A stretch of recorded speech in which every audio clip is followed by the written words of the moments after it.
ഹരേ കൃഷ്ണ. സർവം ശ്രീ രാധാകൃഷ്ണാർപ്പണമസ്തു. സർവത്ര ഗോവിന്ദനാമ സങ്കീർത്തനം. ഗോവിന്ദ ഹരേ ഗോവിന്ദ. ശ്രീമദ് ഭാഗവതം തൃതീയ സ്കന്ധം 15-ാമത്തെ അധ്യായം നമുക്കിന്ന് വിവരിക്കാം. കഴിഞ്ഞ ദിവസം നമ്മൾ 46-ാമത്തെ ഭാഗമായിരുന്നു വിവരിച്ചത്. ഇന്ന് ഭാഗം 47. കശ്യപ പ്രജാപതിക്കും ദിതിക്കും ഉണ്ടായ സന്തതികൾ ലോകനാശത്തിന് കാരണം തന്നെയാകുമെന്ന് കശ്യപ പ്രജാപതി തന്നെ തൻ്റെ ഭാര്യയോട് പറയുന്നു. അസുരന്മാര് എല്ലാ ലോകങ്ങളെയും നശിപ്പിക്കുന്ന, സത്തുക്കളെ ഉപദ്രവിക്കുന്ന, ലോകത്തുള്ള സർവ്വ മനുഷ്യർക്കും ദുഃഖമുണ്ടാക്കുന്ന 2 അസുര ജന്മങ്ങളാണ് തങ്ങളുടെ മക്കളായി വരുന്നത് എന്നറിഞ്ഞപ്പോൾ മറ്റുള്ളവരുടെ തേജസ്സിനെ നശിപ്പിക്കുന്ന വിധത്തിൽ അത്യുഗ്രമായിട്ടുള്ള ആ ശക്തി ദിതിയുടെ വയറ്റിൽ നിന്ന് പുറത്തേക്ക് വരികയാണ്. കശ്യപ പ്രജാപതിയിൽ നിന്നുണ്ടായതും തൻ്റെ ഗർഭത്തിലുള്ളതുമായ ആ സന്തതികളെ അവർ ജനിച്ചാൽ ദേവന്മാരെ പീഡിപ്പിക്കും എന്ന ഭയത്താൽ ദിതി തൻ്റെ ഉള്ളിൽ തന്നെ 100 സംവത്സരക്കാലം ആ ഗർഭം ധരിച്ചു. ആ ഗർഭ തേജസ് കൊണ്ട് ലോകം മുഴുവൻ നിഷ്പ്രഭമായി. അതിനാൽ പ്രഭാവം നശിച്ച ദേവന്മാർ എല്ലാ ദിക്കുകളിലും അന്ധകാരം വ്യാപിച്ച വിവരം ബ്രഹ്മദേവനോട് വന്നറിയിക്കുകയാണ്. എങ്ങും വ്യാപിച്ചുകൊണ്ടിരിക്കുന്ന ഈ അന്ധകാരം എങ്ങനെ വന്നു ചേർന്നു എന്ന് ഞങ്ങൾക്കറിയാൻ കഴിയുന്നില്ല. അതിനാൽ ഞങ്ങൾ അത്യന്തം പരിഭ്രാന്തരാണ്. അങ്ങയ്ക്ക് അറിയാത്തതായി ഒന്നുമില്ലല്ലോ. അങ്ങ് ഈ അന്ധകാരത്തിൻ്റെ കാരണം പറഞ്ഞു തന്നാട്ടെ എന്ന് ദേവന്മാർ വന്ന് ബ്രഹ്മദേവനോട് പറയുകയാണ്. ജ്ഞാനനിധിയായ ബ്രഹ്മദേവൻ ദേവന്മാരെ സമാധാനിപ്പിച്ചു. എന്നിട്ട് എന്താണതിൻ്റെ കാരണമെന്ന് പറയാൻ ആരംഭിച്ചു. എൻ്റെ മാനസപുത്രന്മാരായ സനകാദി മഹർഷിമാർ, ബ്രഹ്മദേവൻ പറയുകയാണ്, ബ്രഹ്മദേവൻ്റെ മാനസപുത്രന്മാരാണല്ലോ സനകാദികൾ. ഈ സനകാദി മഹർഷിമാർ ഒന്നിലും താല്പര്യമില്ലാത്തവരായി, അതായത് പരമ നിസ്സംഗരായി ആകാശത്തിലൂടെ സഞ്ചരിക്കുകയായിരുന്നു. ഒരു ദിവസം അവർ വൈകുണ്ഠത്തിലേക്ക് ചെന്നു. നിഷ്കാമ ഭക്തി കൊണ്ട് ഭഗവാനെ ആരാധിച്ചാൽ സാരൂപ്യ മുക്തിയെ പ്രാപിച്ചവരും വിഷ്ണു സ്വരൂപധാരികളുമായിരുന്നു വൈകുണ്ഠത്തിൽ എല്ലാവരും. അവിടെ സർവൈശ്വര്യപൂർണനും വേദാന്ത വാക്യാർത്ഥങ്ങൾക്ക് ലക്ഷ്യഭൂതനും ആദിപുരുഷനും ധർമ്മസ്വരൂപനുമായ ഭഗവാൻ ശുദ്ധ സത്വഗുണത്തെ സ്വീകരിച്ച് താമസിച്ചു വരികയാണ്.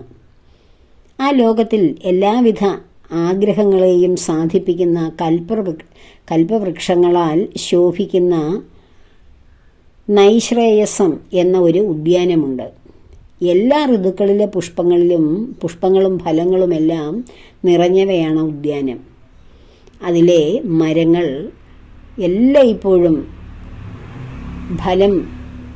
ഫലപ്രാപ്തിയുള്ളവയായി മാറുന്നവയാണ്. ആ ഉദ്യാനം മോക്ഷം തന്നെ സ്വരൂപം സ്വീകരിച്ചതുപോലെയാണ് തോന്നുന്നത്. ഭഗവാനെ സർവാത്മന ശരണം പ്രാപിച്ചവർക്ക് മാത്രം കാണാൻ കഴിയുന്നതാണ് വൈകുണ്ഠ ലോകം. അങ്ങനെയുള്ള വൈകുണ്ഠ ലോകത്തിലേക്ക് ഭഗവാൻ യോഗനിദ്രയിൽ വിരാജിക്കുന്ന ആ ലോകത്തിലേക്കാണ് സനകാദി മഹർഷിമാർ എത്തിയത്. അപ്പോൾ വൈകുണ്ഠത്തിലേക്ക് പ്രവേശിക്കുവാനായി ഉള്ളിലായി അതിൻ്റെ അകത്തളങ്ങളിൽ 7 ഗോപുരങ്ങളുണ്ട്. 6 ഗോപുരങ്ങളും കടന്ന മുനിമാർ 7-ാമത്തെ ഗോപുരത്തിന് മുന്നിലെത്തി.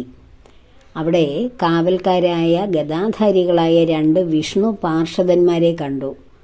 അവർ ഒരേ പ്രായക്കാരായ 2 യുവാക്കളായിരുന്നു. വിശിഷ്ടങ്ങളായ തോൾവളകൾ, കുണ്ടലങ്ങൾ, കിരീടം എന്നിവ അണിഞ്ഞവരായിരുന്നു. അവർ വളരെ സുന്ദരന്മാരായിരുന്നു. വനമാല ധരിച്ചവരും മഞ്ഞപ്പട്ട് ഉടുത്തവരും 4 കൈകളോടും കൂടിയവരായിരുന്നു. വളഞ്ഞ പുരികം കൊണ്ട് വിടർന്ന നാസികാദ്വാരം കൊണ്ടും അല്പം കോപം കലർന്ന മുഖത്തോടു കൂടിയവരുമായിരുന്നു. സനകാദി മഹർഷിമാർ എല്ലാറ്റെയും സമഭാവനയോടെ കാണുന്നവരാണല്ലോ. അതിനാൽ അവർക്ക് ആരെപ്പറ്റിയും ആശങ്കയുണ്ടായിരുന്നില്ല. അവർക്കൊരു ദിക്കിലും പ്രവേശനം ചെയ്യുന്നതിന് തടസ്സമുണ്ടായിരുന്നില്ല. കഴിഞ്ഞ 6 ഗോപുരങ്ങളിൽ എന്ന പോലെ ഈ 7ാമത്തെ ഗോപുരത്തെയും പാർഷദന്മാരോട് ചോദിക്കാതെ തന്നെ അവർ കടന്നു. സനകാദികൾ എന്നും 5 വയസ്സു മാത്രം പ്രായമുള്ളവരാണ്. ജ്ഞാനത്തിലുള്ള ദൃഢനിഷ്ഠ കൊണ്ട് ശരീരപരിണാമം ബാധിക്കാത്തവരാണവർ. ശരീര അഭിമാനം ഇല്ലാത്തതിനാൽ വസ്ത്രം ധരിക്കാത്തവരാണ്. ആത്മതത്വത്തെ വേണ്ടതുപോലെ അറിഞ്ഞവരാണ്. ജന്മന ആത്മതത്വം അറിഞ്ഞവരാണ്. ശരീരബോധം ഇല്ലാത്തവരാണ്. ശ്രീ ശുക ബ്രഹ്മർഷിയും അതുപോലെയുള്ള ആളാണ്. സനകാദികൾ എന്നും 5 വയസ്സുള്ള കുമാരന്മാരാണ്. കാരണം ശൈശവഭാവം, അവിടെയാണ് ഭഗവാൻ നിത്യ തേജസ്സായി വിളങ്ങുന്നത്. ഏതൊരു വ്യക്തിയുടെ ഉള്ളിലാണോ ശൈശവം മാറാത്ത മനസ്സുള്ളത്, ആ നിഷ്കളങ്കതയിൽ, ആ നിർമ്മലതയിൽ ഭഗവാൻ പീലി വിടർത്തി നൃത്തം ചെയ്യും. ആ മുനിമാരെ അവരുടെ യോഗ്യതയെ അവഗണിച്ചുകൊണ്ട് വിഷ്ണു പാർഷദന്മാർ തടഞ്ഞു. അവരെ ഒരിക്കലും അങ്ങനെ അവമാനിക്കാൻ പാടില്ലായിരുന്നു. ദേവന്മാർ നോക്കി നിൽക്കെ ദ്വാരപാലകന്മാർ തടഞ്ഞപ്പോൾ മഹർഷിമാർക്ക് കോപം വന്നു. ഏറ്റവും പ്രിയപ്പെട്ടവനായ ഭഗവാനെ കാണാനുള്ള ആഗ്രഹം തടസ്സപ്പെട്ടതുകൊണ്ടാണ് അവർ കുപിതരായി തീർന്നത്. കാവൽക്കാരായ വിജയന്മാരോട് സനകാദി മഹർഷിമാർ പറയുകയാണ്, ഭഗവാനെ വളരെ കാലം ആരാധിച്ചതിൻ്റെ ഫലമായി ഈ വൈകുണ്ഠ ലോകത്തിൽ എത്തിച്ചേർന്ന നിങ്ങൾ എന്തു കൂട്ടരാണ്? ഇവിടെ താമസിക്കുന്നവർക്ക് തീരെ അനുചിതമായ സ്വഭാവമാണല്ലോ നിങ്ങൾ കാണിക്കുന്നത്. ആരോടും വിദ്വേഷമില്ലാത്തവനും ശാന്തസ്വരൂപനുമാണ് ഭഗവാൻ. അങ്ങനെയുള്ള ഭഗവാനെ ദർശിക്കുവാൻ പോകുന്ന ഞങ്ങളെ തടഞ്ഞത് നിങ്ങളുടെ കാപട്യം കൊണ്ടാണ്. മറ്റുള്ളവരെ തങ്ങളെപ്പോലെ കപടശാലികളായി കാണുന്നതിനാലാണ് ഞങ്ങളിൽ നിങ്ങൾക്ക് ദുശങ്കയുണ്ടായത്. എല്ലാ ലോകങ്ങളെയും തൻ്റെ ഉള്ളിൽ ഒതുക്കിയവനാണ് ശ്രീ ഭഗവാൻ. ഭഗവാനെ ജ്ഞാനികൾ ഒരിക്കലും ഭേദബുദ്ധിയോടെ തങ്ങളിൽ നിന്ന് വേറെയായി കാണുന്നില്ല. ഭഗവാന്റെ സർവാത്മഭാവത്തെ അറിയാൻ കഴിവില്ലാത്ത നിങ്ങൾ ഈ വൈകുണ്ഠ ലോകത്തിൽ താമസിക്കേണ്ടവരല്ല. അതിനാൽ നിങ്ങൾ മനുഷ്യലോകത്തിൽ പോയി ജനിക്കുവിൻ. അവിടെ പാപകർമ്മങ്ങൾ ഒക്കെ ചെയ്ത് പാപികൾക്ക് കാമവും ക്രോധവും ലോഭവും എല്ലാം മനുഷ്യലോകത്തിൽ ഉണ്ടാകും. ആ വിധ ദോഷങ്ങളുള്ള ലോകമാണ് നിങ്ങൾക്ക് ഉചിതമായത്. ഈ വൈകുണ്ഠ ലോകത്ത് ഭഗവാൻ എന്താണെന്നറിയാതെ ജീവിക്കുന്ന നിങ്ങൾ ഒരിക്കലും ഭഗവാന്റെ സേവകരായി തുടരാൻ യോഗ്യരല്ല എന്ന് സനകാദികൾ പറയുകയാണ്, ശപിക്കുകയാണ്. ഇങ്ങനെ ജയവിജയന്മാരെ സനകാദികൾ ശപിച്ചു. ഭൂമിയിൽ വന്ന് ജന്മമെടുക്കൂ എന്ന്. ബ്രാഹ്മണ ശാപമാണ്. അസ്ത്രശസ്ത്രങ്ങളെ കൊണ്ടൊന്നും തടുക്കുവാൻ കഴിയാത്തതാണ്. അത് മനസ്സിലാക്കിയ വിഷ്ണു പാർഷദന്മാർ ഭയപരവശരായി മുനിമാരുടെ കാൽക്കൽ നമസ്കരിച്ചു. വിനയത്തോടെ അവരോട് പറഞ്ഞു, ഞങ്ങൾ ചെയ്ത തെറ്റിന് അങ്ങ് ഞങ്ങൾക്ക് തക്ക ശിക്ഷ തന്നു. അതുകൊണ്ട് ഞങ്ങൾ നിങ്ങളെ അപമാനിച്ച പാപം തീരുമല്ലോ. ശിക്ഷ ഞങ്ങൾ അനുഭവിച്ചു കൊള്ളാം. പക്ഷേ ഞങ്ങൾ കീഴ്പോട്ട് അധപ്പതിച്ചു പോകുമ്പോഴും, അതായത് ഭൂലോകമെന്ന് പറയുന്നത് സ്വർലോകത്തിൻ്റെയും വൈകുണ്ഠത്തിൻ്റെയൊക്കെ വളരെ താഴെയുള്ള ലോകമാണ്. അതാണ് കീഴ്പോട്ട് ഞങ്ങൾ അധപ്പതിച്ചു പോകുമ്പോഴും ഭഗവത് സ്മരണ നശിക്കരുതേ. അതിന് ഞങ്ങളെ അനുഗ്രഹിക്കുവാൻ ദയുണ്ടാകണേ. ഞങ്ങൾ ഏത് പാപത്തിൽ പോയി ജനിച്ചാലും ഏത് അധമ ലോകങ്ങളിൽ ജനിക്കേണ്ടി വന്നാലും ഞങ്ങൾക്ക് ഭഗവത് സ്മരണയുണ്ടാകണേ. അതൊരിക്കലും നഷ്ടപ്പെടല്ലേ. ഉണ്ടെങ്കിൽ മാത്രമേ വീണ്ടും ഈ വൈകുണ്ഠത്തിലേക്ക് പ്രവേശനം കിട്ടൂ. അതുകൊണ്ടാണ് അവർ അതിനുവേണ്ടി യാചിച്ചത്. സജ്ജനങ്ങളുടെ മനസ്സിനെ സന്തോഷിപ്പിക്കുന്നവനും സർവജ്ഞനുമായ ഭഗവാൻ തൻ്റെ ഭൃത്യന്മാർ ചെയ്ത അപരാധത്തെ അറിഞ്ഞ് ഉടനെ തന്നെ ഗോപുരദ്വാരത്തിലേക്ക് എഴുന്നള്ളി വന്നു. പരമമായ ജ്ഞാനികൾ പോലും അന്വേഷിച്ചു കൊണ്ടിരിക്കുന്ന ആ പാതാരബിന്ദങ്ങളോട് കൂടിയ ഭഗവാൻ ലക്ഷ്മി സമേതനായിട്ടാണ് ഗോപുരദ്വാരത്തിലേക്ക് വന്നത്. ഭഗവാൻ ബന്ധപ്പെട്ട് അതിവേഗത്തിൽ നടന്നുപോയതിനാൽ പരിഭ്രാന്തരായ പാർഷദന്മാർ വെൺകൊറ്റക്കുട, വെൺചാമരങ്ങൾ, ആലവട്ടങ്ങൾ, പാതുകങ്ങൾ എന്നിവയെല്ലാം കൊണ്ടുവന്ന് ഭഗവാന് അകമ്പടി സേവിച്ചു. ഭഗവാനെ കാണാൻ കഴിഞ്ഞതിനാൽ തങ്ങളുടെ സമാധിഫലം സഫലമായതായി സനകാദികൾക്കും തോന്നി. എല്ലാവരിലും പ്രസാദത്തെ സൂചിപ്പിക്കുന്ന സുന്ദരമായ മുഖത്തോടു കൂടിയവനും എല്ലാവർക്കും അഭിലഷിക്കത്തക്ക ഗുണങ്ങളോട് കൂടിയവനും സ്നേഹം വഴിഞ്ഞൊഴുകുന്ന കടാക്ഷ വീക്ഷണത്താൽ ഭക്തന്മാരുടെ ഹൃദയം കുളിപ്പിക്കുന്നവനും എല്ലാ ലോകങ്ങളെക്കാളും ശ്രേഷ്ഠമായ വൈകുണ്ഠ ലോകത്തെ അലങ്കരിക്കുന്നവനുമാണ് ഭഗവാൻ. അരയിലണിഞ്ഞിരിക്കുന്ന മഞ്ഞ പട്ടിനുമേൽ ശോഭിക്കുന്ന അരഞ്ഞാണം ധരിച്ചവനും വണ്ടുകൾ പാറിപ്പറക്കുന്ന വനമാല അണിഞ്ഞവനും സുന്ദരങ്ങളായ കൈകളിൽ അണിഞ്ഞ വളകളോടും തോൾ വളകളോടും കൂടിയവനുമായ ആ ഭഗവാനെ സനകാദികൾ കാണുന്നു. സനകാദികൾക്ക് ദർശനം നൽകി അനുഗ്രഹിച്ചു ഭഗവാൻ. ഇടത് കൈ ഗരുഡന്റെ പുറത്തു വെച്ചും വലത് കൈകൊണ്ട് ഒരു താമരപ്പൂ ചുഴറ്റിക്കൊണ്ടുമാണ് അവിടുന്ന് ഇരുന്നത്. മകരകുണ്ടലങ്ങൾ പ്രതിബിംബിക്കുന്ന കവിൾത്തടങ്ങളും ഉയർന്ന നാസികയും ചേർന്ന ആ മുഖകമലത്താൽ അതിസുന്ദരനായിരുന്നു ഭഗവാൻ. രത്നകിരീടമണിഞ്ഞ് നീണ്ട കൈകൾക്കു മധ്യത്തിൽ മാറിടത്തിലായി മുത്തുമാലകൾ അണിഞ്ഞവനും കണ്ഠത്തിൽ കൗസ്തുഭരത്നം ചാർത്തിയവനുമായ ഭഗവാനെ സനകാദികൾ കൺകുളിർക്കെ കണ്ടു. ഭഗവാന്റെ സൗന്ദര്യത്തിന് മുൻപിൽ ലക്ഷ്മി ദേവിയുടെ സൗന്ദര്യം പോലും നിഷ്പ്രഭമാണെന്ന് ഭക്തന്മാർ പറയാറുണ്ട്. അങ്ങനെ അത്യധികം സൗന്ദര്യത്തോടു കൂടിയവനും ബ്രഹ്മാവായ എനിക്കും ശ്രീ പരമേശ്വരനും ദേവന്മാരായ നിങ്ങൾക്കും വേണ്ടി ദിവ്യസ്വരൂപം സ്വീകരിച്ച് പ്രകാശിക്കുന്നവനുമായ ഭഗവാനെ കണ്ടിട്ടും മതിവരാത്ത നേത്രങ്ങളോടുകൂടിയ സനകാദി മഹർഷിമാർ സന്തോഷത്തോടെ നമസ്കരിക്കുകയാണ്. ഭഗവാന്റെ പാതാരവിന്ദങ്ങളിൽ ഭക്തന്മാർ പൂജിച്ച തുളസിപ്പൂവുണ്ട്. അതിൻ്റെ സുഗന്ധത്തോടും ഭഗവത് പാതാരവിന്ദങ്ങളുടെ സ്വതേയുള്ള സുഗന്ധത്തോടും കൂടിയ ആ വായു മൂക്കിലൂടെ അകത്തേക്ക് കടന്നപ്പോൾ നിർഗുണ ബ്രഹ്മത്തിൽ ഉറച്ച നിഷ്ഠയോടു കൂടിയവരാണെങ്കിലും ആ സുഗന്ധം സനകാദികളുടെ മനസ്സിലും ശരീരത്തിലും ഭക്തിയുടെ ഒരു കോളിളക്കം തന്നെ സൃഷ്ടിച്ചു. പുഞ്ചിരിയാൽ അതിമനോഹരമായി ശോഭിക്കുന്ന ഭഗവാന്റെ തിരുമുഖത്തെ കണ്ടതിൽ ആ മഹർഷിമാർ കൃതാർത്ഥരായി തീർന്നു. അനന്തരം രത്നങ്ങളെപ്പോലെ ശോഭിക്കുന്ന നഖങ്ങളോടുകൂടിയ ആ പാതാരവിന്ദങ്ങളെ ധ്യാനത്തിൽ ഉറപ്പിച്ചു. യോഗമാർഗത്തിലൂടെ സൽഗതി അന്വേഷിക്കുന്ന മനുഷ്യരുടെ ധ്യാനത്തിന് വിഷയീഭവിച്ചതും ആദരിക്കപ്പെടേണ്ടതും കണ്ണുകളെ ആനന്ദിപ്പിക്കുന്നതുമായ സ്വരൂപത്തെ കാണിച്ചു തന്നവനും അണിമാതി സിദ്ധികളോടു കൂടിയവനുമായ വൈകുണ്ഠനാഥനായ ഭഗവാനെ സനകാദി ഋഷികൾ സ്തുതിച്ചു.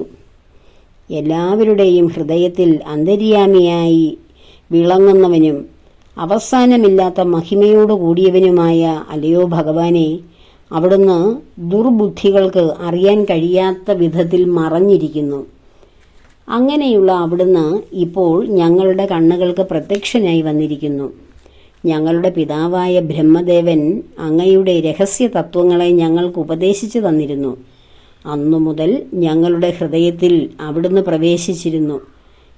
ഇതുവരെ ധ്യാനം കൊണ്ട് മാത്രം ഞങ്ങൾക്ക് അറിയാൻ കഴിഞ്ഞിരുന്ന ഭഗവാൻ ഇപ്പോൾ കണ്ണുകൊണ്ട് കാണത്തക്ക വിധം പ്രത്യക്ഷീഭവിച്ചല്ലോ. അത് അവിടുത്തെ അപാരമായ കാരുണ്യം തന്നെ. ദൃഢമായ ഭക്തിയോഗത്താൽ കർമ്മവാസനകൾ നശിച്ചവരും വിരക്തരുമായ മുനിമാർ അവരുടെ ഹൃദയത്തിൽ അനുഭവസ്വരൂപേണ അറിയുന്ന ആത്മതത്വമാണ് അങ്ങ്. വിശുദ്ധ സത്വഗുണത്താൽ സ്വീകരിച്ച സ്വരൂപം കൊണ്ട് ഞങ്ങൾക്ക് പ്രീതിയെ നൽകിക്കൊണ്ടിരിക്കുന്ന പരമാത്മതത്വമായിട്ട് നിന്തിരുവടിയെ ഞങ്ങൾ അറിയുന്നു. അല്ലയോ ഭഗവാനെ, പരമപാവനമായ കീർത്തിയോടുകൂടിയ അങ്ങയുടെ കഥകളുടെ രസം അറിയുന്നവരും ആ പാതാരവിന്ദങ്ങളെ ശരണം പ്രാപിച്ചവരുമായ സമർത്ഥന്മാർ കാലം കൊണ്ട് നശിക്കുന്ന ഇന്ദ്രപദവിയോ നാശരഹിതമായ മോക്ഷ പോലുമോ ആഗ്രഹിക്കില്ല. ഞങ്ങളുടെ മനസ്സ് എപ്പോഴും അവിടുത്തെ പാതാരവിന്ദങ്ങളിൽ ആനന്ദിക്കുകയും ഞങ്ങളുടെ വാക്കുകൾ എപ്പോഴും അങ്ങയുടെ മഹിമകളെ വർണ്ണിക്കുന്നതായി തീരുകയും ഞങ്ങളുടെ കാതുകൾ അവിടുത്തെ ഗുണഗണങ്ങളാൽ നിറയുകയും ചെയ്യുകയാണെങ്കിൽ ഞങ്ങൾ നരകയോനികളിൽ പോയി ജനിക്കാൻ പോലും ഭയപ്പെടുന്നില്ല. എല്ലാവരുടെയും നിയന്താവും വിപുലമായ കീർത്തിയോടു കൂടിയവനുമായ അല്ലയോ ഭഗവാനെ, അവിടുന്ന് ഈ സ്വരൂപത്തിൽ ദർശനം തന്നതിനാൽ ഞങ്ങളുടെ കണ്ണുകൾ നിർവൃതിയടഞ്ഞിരിക്കുന്നു. ഇന്ദ്രിയങ്ങളെ ജയിക്കാത്തവർക്കൊരിക്കലും അവിടുത്തെ കാണാൻ കഴിയില്ല. ഇങ്ങനെ ഞങ്ങളുടെ മിഴികൾക്ക് വിഷയീഭൂതനായി ഇവിടെ എഴുന്നള്ളി വന്നിരിക്കുന്ന ജ്ഞാന ഐശ്വര്യപൂർണനായ നിന്തിരുവടിക്ക് ഞങ്ങളുടെ നമസ്കാരം സമർപ്പിക്കട്ടെ. ഇങ്ങനെ സനകാദി മഹർഷികൾ ഭഗവാനെ പ്രാർത്ഥിക്കുകയാണ്.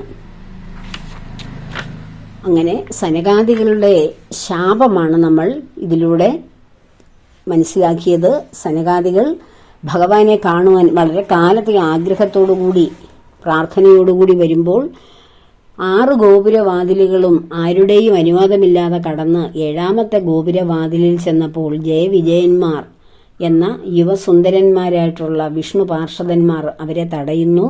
അപ്പോൾ സനകാദികൾ ഭഗവാനെ ഏകസ്വരൂപനായി കാണാൻ കഴിയാത്ത നിങ്ങൾ ഇവിടെ എന്തിന് ജീവിക്കുന്നു? നിങ്ങൾക്ക് ഭൂമി പോലെയുള്ള പാപികളുടെ ലോകമാണ് ഉത്തമം. ഭഗവാന്റെ സമദർശനം എല്ലാ ജീവജാലങ്ങളെയും സമദർശനത്തോടെ കാണാൻ കഴിയുന്ന, എല്ലാറ്റിലും നിറഞ്ഞു നിൽക്കുന്ന ഭഗവാൻ ഞങ്ങളെയും ഞങ്ങളുടെ ഉള്ളിലും ഭഗവത് ദർശനത്തിൽ വിളങ്ങുന്നു. അതറിയാതെ ഞങ്ങളെ അകത്തേക്ക് കടത്തിവിടാൻ മടി കാണിച്ച നിങ്ങൾ ഭൂമിയിൽ പോയി ജനിക്കട്ടെ എന്ന് സനകാദികൾ ജയവിജയന്മാരെ ശപിക്കുന്നു. അങ്ങനെ 3 തവണ അവർ ഭൂമിയിൽ ജനിക്കുന്നു.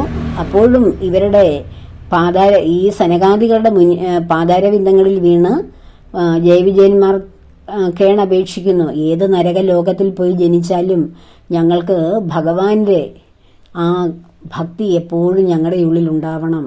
എത്ര ജന്മമെടുത്താലും വേണ്ടില്ല. ഞങ്ങൾ നിങ്ങളെ തടഞ്ഞതിന് ഞങ്ങൾക്ക് ഈ ശിക്ഷ തന്നെ കിട്ടണം. പക്ഷേ ഞങ്ങൾ ഏതെല്ലാം രൂപത്തിൽ എവിടെല്ലാം പോയി അധമ ലോകങ്ങളിൽ ജനിച്ചാലും ഞങ്ങളുടെ ഉള്ളിൽ നിന്നും ഭക്തി വിടരുത്. അങ്ങനെ ഭഗവാൻ തന്നെ ഞങ്ങൾക്ക് മുക്തി തരണം എന്നും അവർ ആഗ്രഹിക്കുന്നു. സനകാദികൾ അത് അനുവദിക്കുകയും ചെയ്യുന്നു. അങ്ങനെയാണ് അവർ ഹിരണ്യകശിപുവും ഹിരണ്യാക്ഷനുമായി ഒരു ജന്മം ജനിക്കുന്നു. അതിനുശേഷം വീണ്ടും 2 പ്രാവശ്യം കൂടി ആസുരിക ജന്മത്തിൽ ജനിക്കുന്നു. എല്ലായ്പ്പോഴും ഭഗവാന്റെ കൈകൾ കൊണ്ട് തന്നെയാണ് അവരുടെ അന്ത്യം സംഭവിക്കുന്നത്. വീണ്ടും അവർക്ക് വൈകുണ്ഠ ലോകത്ത് വിഷ്ണു പാർഷദന്മാരായി പ്രവേശനം ലഭിക്കുന്നു. അങ്ങനെ സനകാദികളുടെ ശാപം ജയവിജയന്മാർക്കുണ്ടായ ഭാഗമാണെന്ന് നമ്മൾ വിവരിച്ചത്. അത് ഇനിയും അടുത്ത ഭാഗം, അടുത്ത അധ്യായം 16-ാം അധ്യായം സനകാദികളുടെ സ്വാന്തനത്തെക്കുറിച്ചാണ് ചർച്ച ചെയ്യുന്നത്. എല്ലാവർക്കും ഭഗവാന്റെയും ദേവിയുടെയും അനുഗ്രഹം ഉണ്ടാകട്ടെ എന്ന ആഗ്രഹത്തോടുകൂടി പ്രാർത്ഥിക്കുന്നു. സർവകർമ്മങ്ങളും ഭഗവാന്റെ പത്മപാദങ്ങളിൽ ചേർക്കുന്നു. ലോകാ സമസ്ത സുഖിനോ ഭവന്തു.